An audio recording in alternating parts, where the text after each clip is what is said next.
Welcome to our session, building real-time serverless data applications with Confluent and AWS. We're absolutely privileged and honored to have you all here with us today. I'm Joseph Moraes, a cloud staff partner solutions engineer at Confluent, where I own the technical partner relationship with Confluent and AWS. And with me is Adam.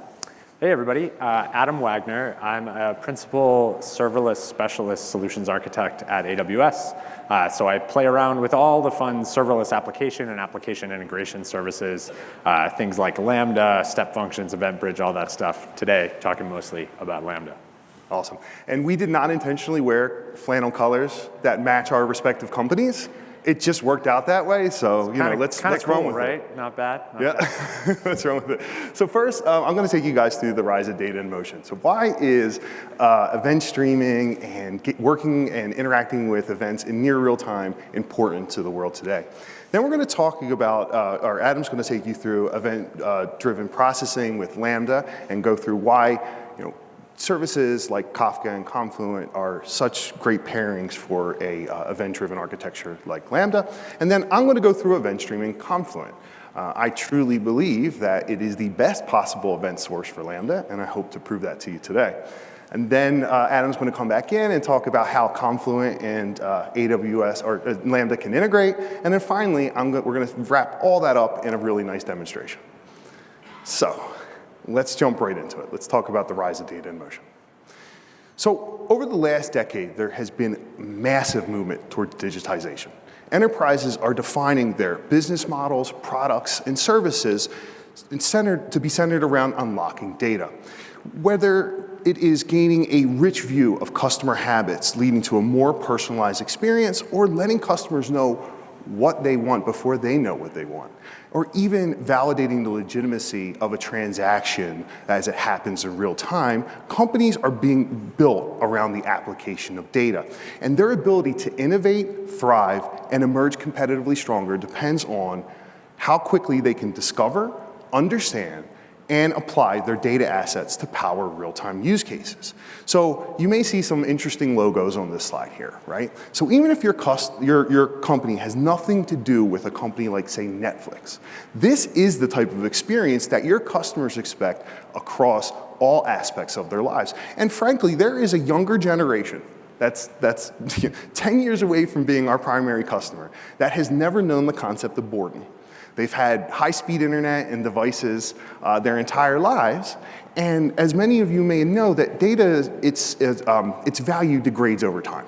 So that next generation, really, their success is going to be measured against getting things back, not in days or hours or minutes, but in milliseconds. Kafka originated at LinkedIn back in 2010 by the founders of Confluent and was open sourced by the Apache Software Foundation. It has seen massive open source adoption across hundreds of thousands of developers and across tens of thousands of organizations. Every organization born as a digital native company is built on event streaming. And today, 70% of Fortune 500 companies are using Apache Kafka, the majority of which are Confluent customers. Event streaming is growing because of all the aspects of digital transformation. Being software-defined has become the single most impactful one. Ultimately, a problem that LinkedIn had back in 2010 was solved by the genesis of Apache Kafka. At its core, Apache Kafka is a scalable, highly available data streaming platform, which you can think of as the central nervous system of an enterprise. Kafka also makes it easier to get more value out of your existing systems and to make them real-time, so to speak. And when I say real-time, when we're talking about Kafka, we're talking the tens of milliseconds, right? So if you're looking for a 0-millisecond solution, Kafka may not be the right fit, but often in high-volume trading scenarios, our customers will build their own 0-millisecond solution and then mirror that data to Kafka so they can use for analytics, so they can replay things. So there are brokers, there are zookeepers, and there are topics. These are all concepts that are unique to Kafka, but you can find all of that on docs.confluent.io. What you really want to know is that events come into Kafka, and they are meant to be consumed in near real time. So let's talk about data in motion. Okay, so now at Confluent, we don't talk about event streaming as much. We talk about data in motion, and I'm sure some of you are thinking, is that just a marketing term? Well, that's 10% true. The reality is, ever since COVID, I think many people, especially those that aren't technologists, think of event streaming as a Zoom call, right? And I don't blame them for that. So disambiguity was part of our reason for data in motion. The other one is, when speaking with technologists like all of you, some of you that haven't worked with Apache Kafka, I'm sure have heard of the concept of data at rest. I think we've all heard of that, right? You drop an object in S3 and you wait for something to access it. You insert a record into a database, you wait for something. Well, we wanted to flip that on its head. The idea is, with data in motion, as events ingress the system, let's do something with them. Let's not wait. And then they can egress through the system. So, I'm gonna hand it over to Adam. All right. So I'm going to talk a little bit about serverless stream processing with Lambda in general. So Lambda, if you're not familiar, is basically a function as a service. You basically author your function in a variety of languages that you choose. We support custom runtimes as well. And then that code is executed in response to some sort of event. That event could be an API call. That event could be a piece of data landing in S3. That could be a piece of data landing in a Kafka cluster. And so lots of different ways to trigger those Lambda functions. And then those Lambda functions can interact with any number of things that you want them to. They can interact with public APIs. They can be connected inside your VPC in your AWS account to talk to your own private resources. If that VPC is connected back to your on-prem data center, that Lambda function could talk to your on-prem data center. I have customers today that are modernizing mainframe systems and have Lambda functions that reach back into their on-prem enterprise to interact with mainframes. Lambda functions have 3 different invocation models. So the first invocation model is the synchronous model. The canonical way of thinking about this is with kind of an API gateway in front of it. And you're going to have some sort of end user, maybe they're on a mobile app, maybe it's machine-to-machine communication, but they're making a request and they're waiting for that response to come back from that Lambda, right? Request response, we're all pretty familiar with that. The second way is asynchronous processing. So if you drop an object inside an S3 bucket, you have configured an S3 event trigger to trigger a Lambda function, it triggers it asynchronously. S3 triggers that Lambda function but doesn't wait for a response. SNS works the same way, and then you can do this via an API call to Lambda to just trigger your own function asynchronously. And then the last one, the one that we're really going to concentrate on today, is the stream-based invocation model.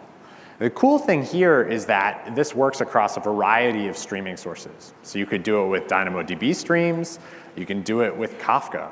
And when I say you can do it with Kafka, you can do it with Confluent Kafka as well. A lot of folks are surprised to hear that that works, but we support what we refer to as self-managed Kafka, which includes Kafka clusters that maybe you manage yourself on EC2, or Kafka clusters managed by Confluent.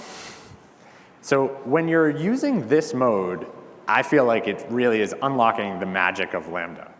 The Lambda service, what we call the event source mapping, which is where you're mapping your Lambda function to a Kafka topic, that event source mapping in Lambda, the Lambda service, is taking care of polling that topic and getting those messages and then executes your Lambda function.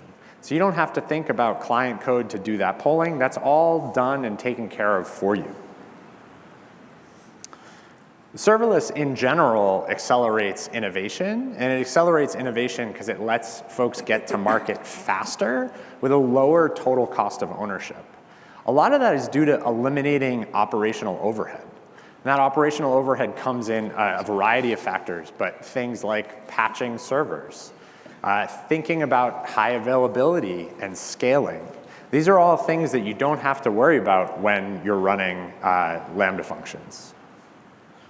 Specifically to stream processing, Lambda is the easiest way to get started consuming messages because you're able to just write less code. You can focus on your business logic to process those messages as opposed to how you get those messages off of the topic. And so you really don't have to worry about those operational things like polling the streams for messaging. It just makes it a whole lot easier, lower operational overhead, lower overall TCO. With that, I will hand it back to Joseph. All right, thanks, Adam. So, as all of you may have already known or picked up, that Lambda is event-driven compute, and I truly believe Confluent is the ultimate event driver. And I did just say that under a recording right now, so I actually have to back it up, right? Because somebody will pick that apart very quickly.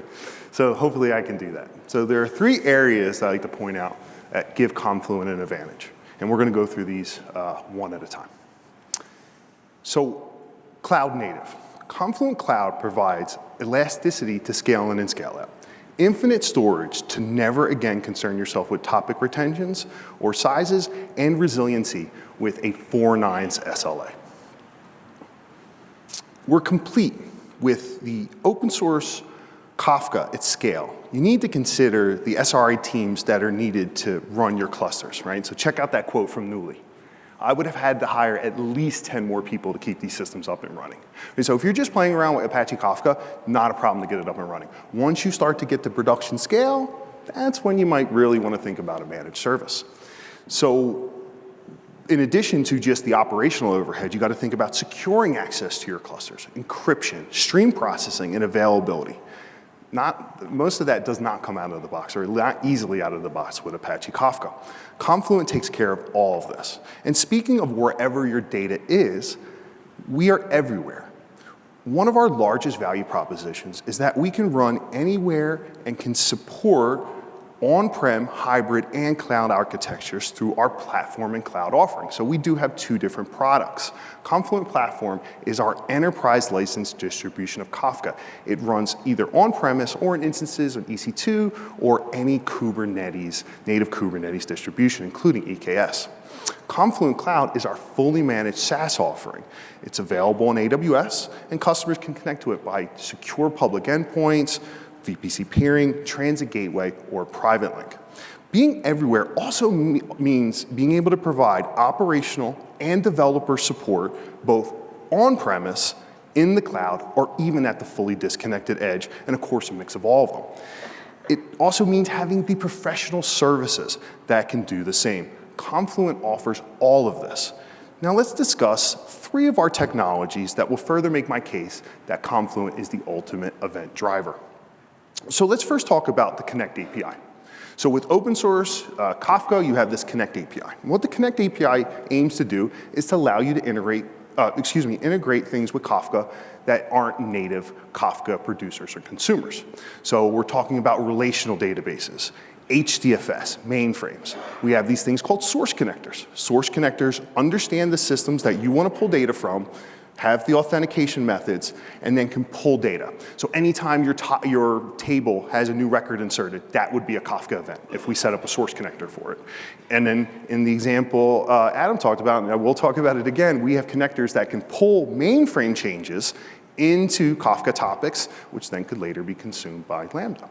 We also have syncs, which is the other side of Connect. So maybe you have events that land into Kafka that you want to then send to somewhere else. You want to send it to another relational database. You want to send it to S3. You want to send it to Lambda. These are all different ways, and this is what the power of Connect is. Now, the challenge with Connect in the open source world is that you really have 2 choices of how you're going to use Connect if you're running open source. You can use one of the widely available open source connectors that exists today, or you can build your own. Now, if you build your own, back in 2019, we increased our portfolio from around 10 connectors to 100. And we measured during that time, it can take anywhere between 6 weeks to 6 months, depending on the system you're trying to integrate with, to build your own connector. And that is the time it took the world's Kafka experts.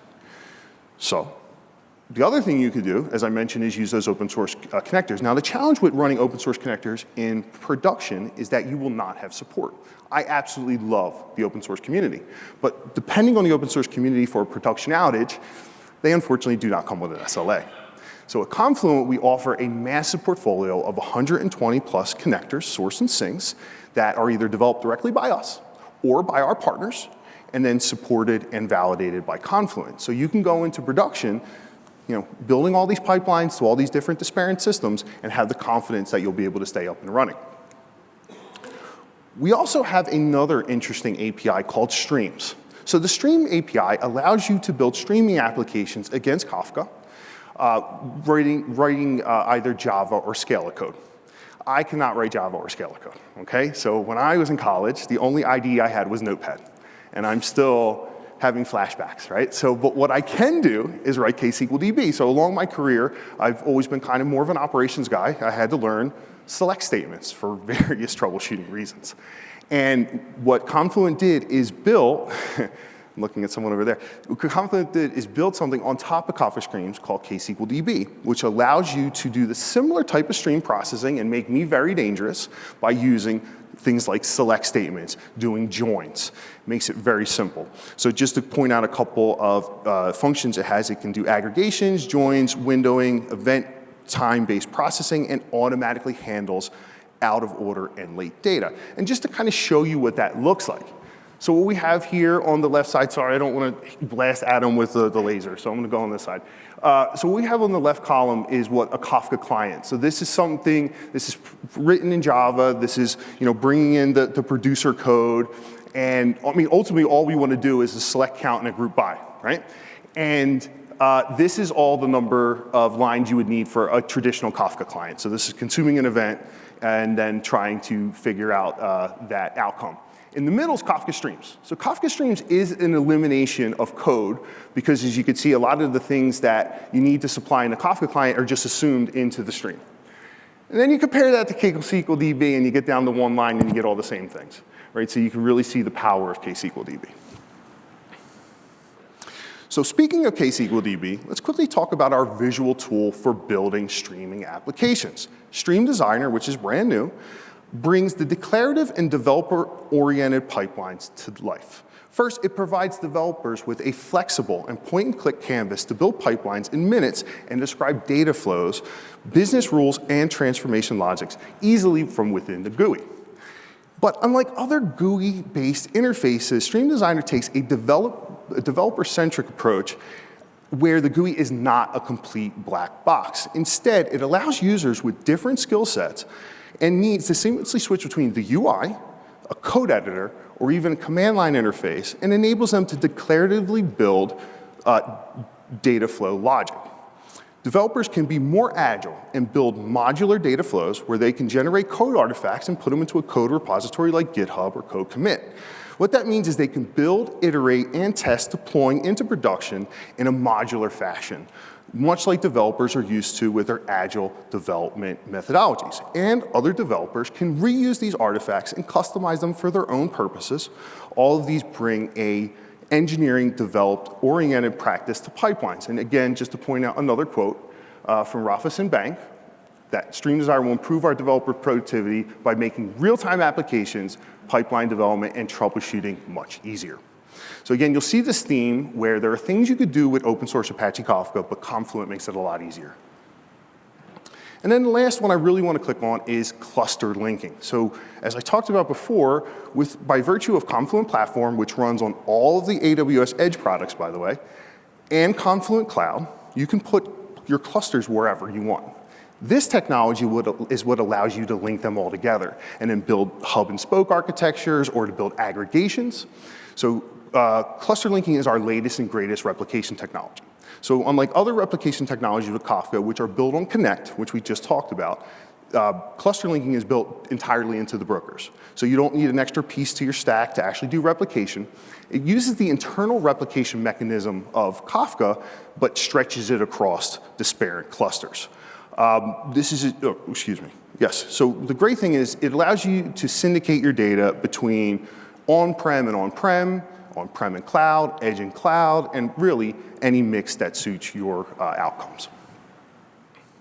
So I talked about these technologies, but I kind of want to tie it together in what this looks like in a potential practice. So again, to save Adam's eyes, I'm going to focus on the right. I'm really sorry, this side. I just don't want to blast you guys. So what we have here is a number of connectors, right? We're connecting into Hadoop, data warehouse to Netezza, a mainframe, Oracle. We pretty much have any flavor of database connector. And then we're using that with Confluent Platform. And this is actually a pretty common pattern.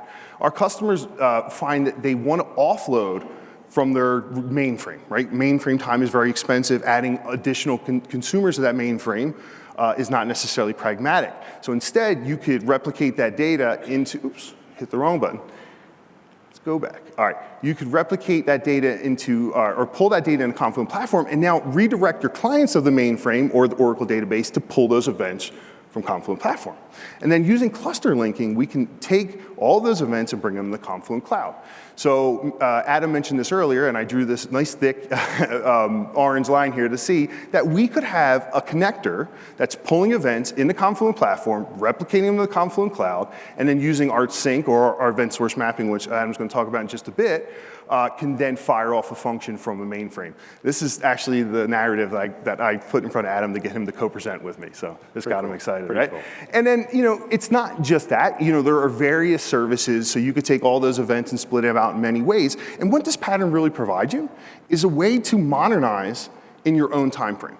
Right? By having a twin of your data, you can leave your monolith and your mainframe running in production, and you could build brand new serverless microservices that replicate those functions but break up the monolith, and when the time's ready, point those data sources on-prem at the cloud. Now, I'm oversimplifying, but this is something that our customers are doing every day. And to take an additional double click into serverless, right? You have all these different outcomes with Confluent in terms of invoking Lambda, which is the most obvious serverless service. But there are other ones, right? Think of something like DynamoDB, which is serverless, or Aurora, serverless versions of Redshift or Athena, and S3. This is actually one that I don't think of many people think of as a serverless service, but it absolutely is. You get a bucket, you throw things in a bucket, you pull things from a bucket, you don't really worry about anything else. And I really truly believe that Confluent Cloud is the S3 of Kafka, right? So when you provision a cluster, and I'll show you the GUI in a little while, it's up in minutes, or it's up in seconds depending on the SKU that you pick. We do have a dedicated SKU, which takes a little bit of time to spin up because we're building it just for you. But ultimately, any of those SKUs, once they're up and running, you get a Kafka topic, you send data to it, you pull data from it, we handle everything under the hood. All right, excellent. And back to Adam. All right, thank you, Joseph.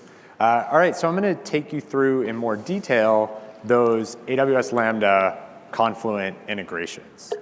So you saw on that last slide there, there is a Confluent Kafka sync connector for Lambda. And then I mentioned earlier, we also have that event source mapping for Lambda. So you really have these two different options for connecting your Confluent Kafka to a Lambda function.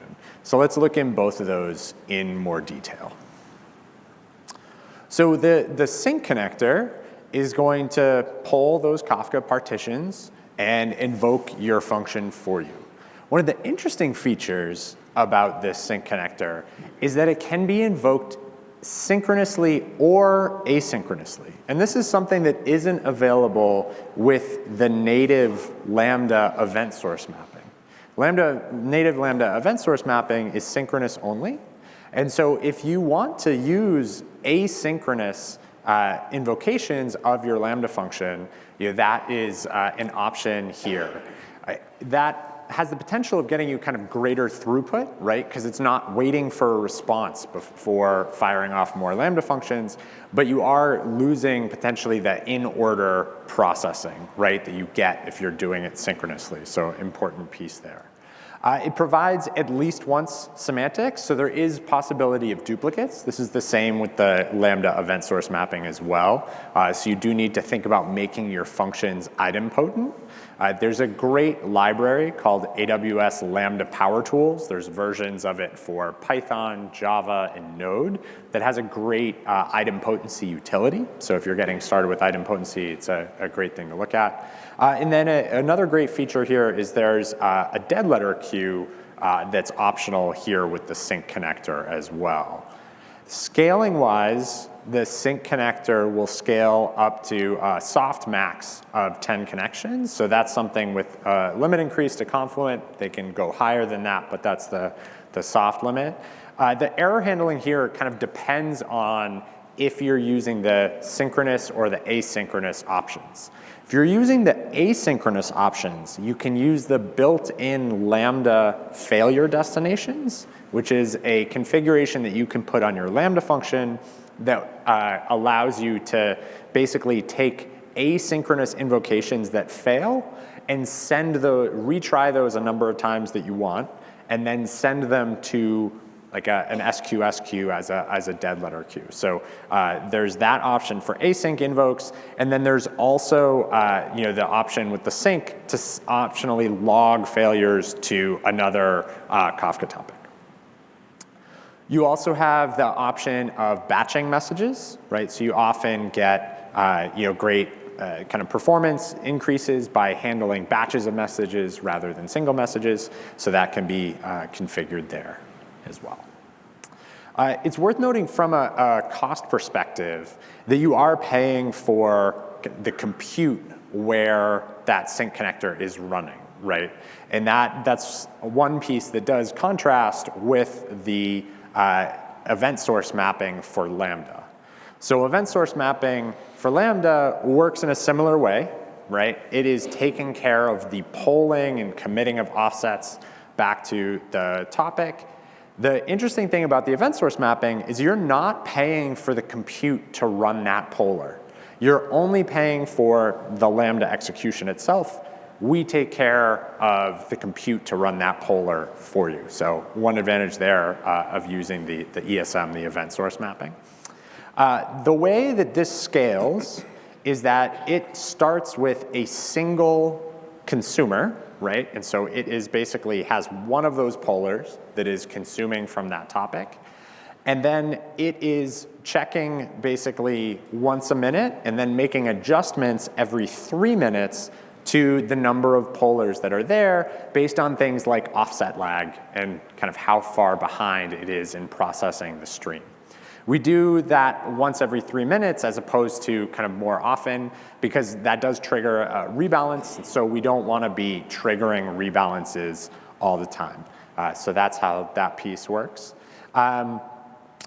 Once again, you have options to batch up those records. We also have an option to do a batch window. This basically, if you think about, if you have times where there's not a lot of data flowing through your particular topic, this is a way to basically tell the event source mapping, hey, if you don't have a full batch of records, wait X number of seconds to gather more records before you execute my Lambda function. So way to optimize those low throughput times within your stream.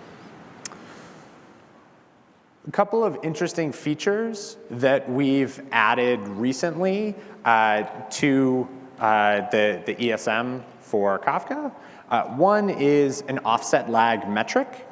So we now publish an offset lag metric as part of the standard metrics you get for your Lambda function if it's consuming from a Kafka topic.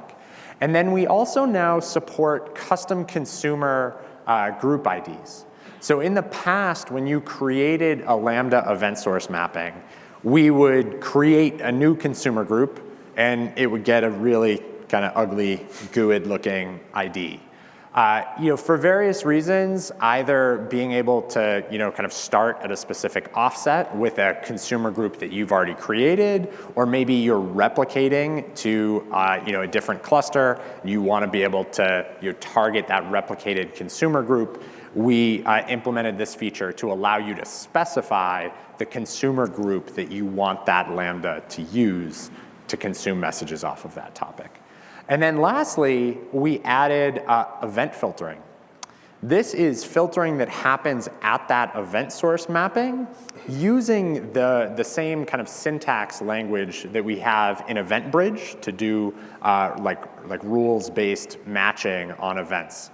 This does only work for string-based or JSON-based messages. So if you're encoding things in Avro, this kind of won't work today. But if you do have string or JSON-based messages, this is a great way to kind of pre-filter out messages that you don't care about before executing your Lambda function. So I hope that gives you a good idea of the different ways to connect Kafka to a Lambda function, I'll turn it back over to Joseph. Yeah, and actually, I really just want to go back to this middle point. So this custom consumer group IDs is just an amazing feature, right? So with cluster linking, which we talked about, you can have all of your data in 2 different Confluent Cloud clusters across 2 different regions in AWS, could be the other side of the world. And you also have your consumer groups, which are also topics, right? That's how the consumers keep track of where they left off. So now, between this feature, having your function deployed in both regions, and cluster linking, you now have serverless DR. Now, there's a couple of mechanisms you'd have to kick on and switch over with cluster linking, but if you had a pragmatic or a maintenance to do, it would be very simple. If you had some error, some outage, building the automation that would be necessary to flip it over is fairly trivial. So this is just, I really wanted to overstate that. So before we get into our demonstration, I really just wanted to run through some of the different options that you get, right? I just wanted to show you guys a bigger picture, right? So you see here on the left, we have open source Apache Kafka or Confluent platform on-prem, right? And actually cluster linking works with open source Kafka as well. So if you had an open source Kafka cluster and you're like, hey, how can I get this to Confluent Cloud? We can cluster link to Confluent Cloud and bring all that data over. And then these connectors with various things, we did talk about that. And then just think about between our syncs and our direct integrations, like our ESM with Lambda, all the various outcomes here. For some reason, the other regions got dropped from here, but this is other AWS regions, right? So we just talked about that. And then even with the edge services, and we can run Confluent platform there, it just really gives you all these different opportunities. And I mentioned this earlier, but this is how you can get started with serverless microservices, right? You don't have to start with trying to boil the ocean. You could take one segment of one application, get it into Confluent Cloud through cluster linking, and then start building out serverless microservices. Do it one piece at a time and still have production running. So you can compare your outputs and really make this something that would be easy to implement and, just as importantly for all the ops people out there, easy to fail back to if you have to. And I love that, like the Lambda integration is awesome, and I love Lambda, and you should use Lambda. But I also love that there's a whole bunch of places where you don't even need Lambda, right? So you want to get that data into DynamoDB, there's a sink for that. You want to get the data into S3, there's a sink for that. So you use Lambda where you need to do like actual business logic, heavy transformation, things like that. But if you just need to get it into a different data store, it's nothing more serverless than that, right? Like it just goes straight Or in. maybe all of the above, right? Maybe you have a topic that needs Lambdas to fire against it to do something. You want to warehouse them in Redshift, and you also want to keep them in cold storage in S3 that eventually goes to Glacier. You can do all of that. So now, let's get into our demonstration. So first, let me set up the narrative for you. So what we have is we have a retail bank. And the retail bank has 3 different sources for mortgage applications. They have an online topic. Now, our online topic is going to be where our web users and our mobile application users apply for mortgages. Now, the key there, and the challenge here is data normalization. So the ultimate consumer, which is kind of hidden here, but was the consumer of final topic, needs to have the data clandestine. That means we can't have trailing or following spaces. We got to make sure that everything is capitalized correctly and it's not all caps or all lowercase, because whatever system downstream is brittle, right? Now, we don't have that challenge with the online topic because our mobile app and our website can normalize inside of the application. We control that. Not necessarily the same case for retail or third parties. Now with retail, that's our locations, right? That is our actual branches. And because we merged with the bank a year ago, some of our branches are running older software. So software older than version 4, previous than version 5, doesn't normalize data. So if we have anything version 5, we want to normalize that. Anything that's newer, we're going to route directly to the final topic. Oh, I keep doing that. We want to route to the final topic. And we're going to use KSQLDB to do that, because we don't want to just send everything to the Lambda. If we know the data is normalized, why would we send it to the Lambda? It's going to normalize our data. And then finally, we have the third-party topic. So this is where our integration partners submit mortgages to us. We know that we can't trust them to normalize, that the data is normalized, so we're going to have to normalize the data. And they also have it all packed into one field. And downstream, we're going to have multiple fields, so we're going to unpack that. And the idea here is let's do as much with KSQLDB and stream processing as we can. And for the things we can't, let's use Lambda. Right? So let's switch over. Hopefully I hit the right button. Yeah, I did it. All right, cool. And what you're looking at is the, in my opinion, my humble opinion, the beautiful Confluent Cloud UI. And note, this is the things you have to do for reInvent, right? And when you're in a shared service, you know, that do not delete, just to cover your CYA, right? So this is our demo cluster. So I'm not going to take you through the whole UI, but you could easily, you know, add a cluster by pressing the button here, and we could spin up a cluster. But if you guys want to see that, come to our booth in the Expo Center. We're in the data analytics neighborhood. Love to see you. You can check out your cluster links, but let's jump right into it. So I want to show you first what is an example of unnormal data, right? So you guys can actually see that. So what we're going to do is we're going to go over to KSQLDB. We're going to find our stream for retail, right? So we know retail is going to have, based on the narrative, is going to have some more normalized data. So we treat this just like a database, and we query the stream. So you can see there's a select star, and we got some data coming in, and I already found one. So if you see that right there, so that is unnormal in our requirements. It's all lowercase, and it has a trailing space. So if we sent this to the mortgage application, it would break. Right, so we want to fix that. So we want to make sure we route that. So I want to now show you, just quickly switch over to GitHub for just a moment. This is what the KSQLDB looks like, right? So we create a stream for third party right there at the top where we unpack those nested messages. We get them out of a single field and we break them down to individual fields. We also, this is kind of the neat one. And you can see all this is very readable if you've ever done any type of, any DBA work, any CRUD work, you've seen this before. But this is where we're making that decision for the retail topic, right? So if the software version is more than or equal to 5, we're going to go right into the final stream because we know that data is normal. If it's less than 5, we're going to send it to the normalize topic where our Lambda event source mapping is tied to, okay? And then just to give you the final piece of it, this is the things that are real easy and, you know, and great to do with KSQLDB. We have a ton of events, we need to route them, maybe we want to route them to different topics that are consumed by different functions because, you know, we're using this novel idea of normalized data, right? But you may have a massive input topic that ultimately the events need to be routed for different reasons. Maybe they have some field that says type. Well, you can route all of those different types to different topics, which then could be consumed by different functions. And now you have a really great blueprint for building serverless microservices, right? So let's take a look at what the Lambda code looks like. And again, you know, this is just Python with a couple imports, right? So we're importing JSON, we're importing base64, and really the meat of it is down here. Oh yeah, thank you, I appreciate that. I was like, I can't even read that, and I'm standing next to it. So the really important ones are the normalize, right? So this is what's doing the magic. It's simply, you know, a strip title upper, right? Like this is, and I'm not a programmer, right? But I can do this. So when you think about how powerful just a 20 lines of Python is, and then we maybe had 40 lines of KSQLDB, and that this can do this at massive scale. It's auto-scaling from the Kafka level, and it's auto-scaling from the Lambda level, right?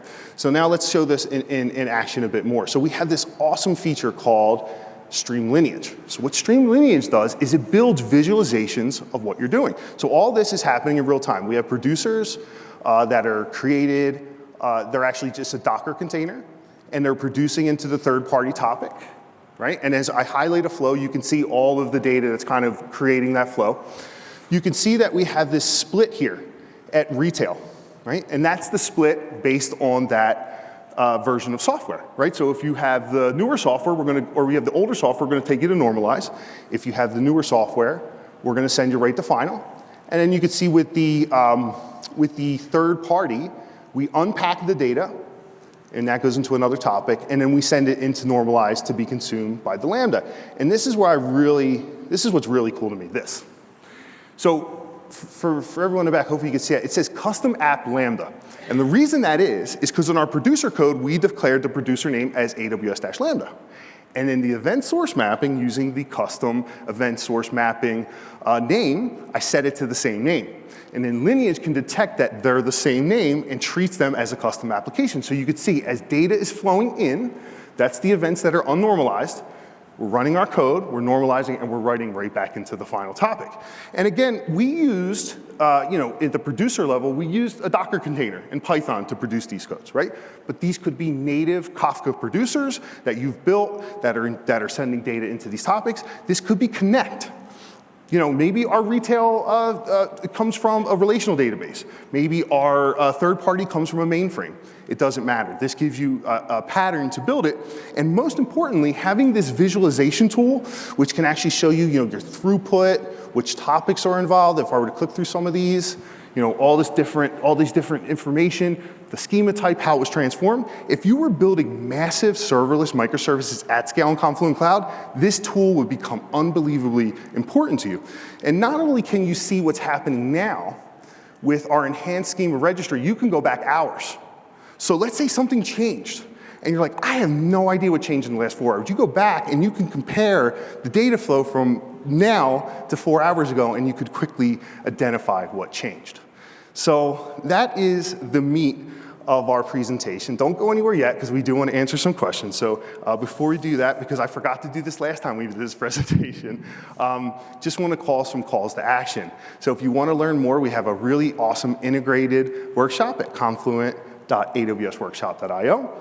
We have a customer use case webinar coming up in January. We're going to talk about our customer Extend and how they built their stack on top of Lambda and Confluent Cloud. We also have AWS and Confluent game days and immersion days. So if you're interested in talking about serverless with me for 2 hours at your company, you can reach out to us at awsteam@confluent.io. We even have, we're one of the few ISVs that has a game day alongside AWS, and we would love to run that if you have teams that are interested in running through a gamified experience with streaming data.